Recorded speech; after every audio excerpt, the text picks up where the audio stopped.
Hello guys, welcome to Pronouncist, your pronunciation guide. Today we will learn how to pronounce the word shown on the screen, bouillon. First, let's hear its American pronunciation, bouillon. Now, read the syllables of U.S. pronunciation shown on the screen naturally. Bull, yawn, bouillon, bull. Yawn, bouillon. Now, let's focus on British pronunciation of this word. Booyah. Now, read the syllables of British pronunciation shown on the screen naturally. Boo. Yaw. Booyah.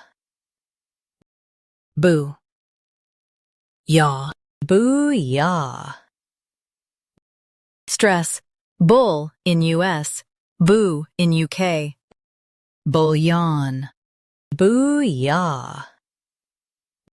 Practice repeatedly and you'll soon be able to say this word perfectly. The best way to practice is to repeat the syllable multiple times. The meaning of the word is broth or stock for cooking. Try repeating this word several times to improve your pronunciation. We post daily videos on useful and commonly mispronounced words to help you speak clearly and confidently. Like this video and subscribe to Pronouncist for more pronunciation guides. Thanks for watching us.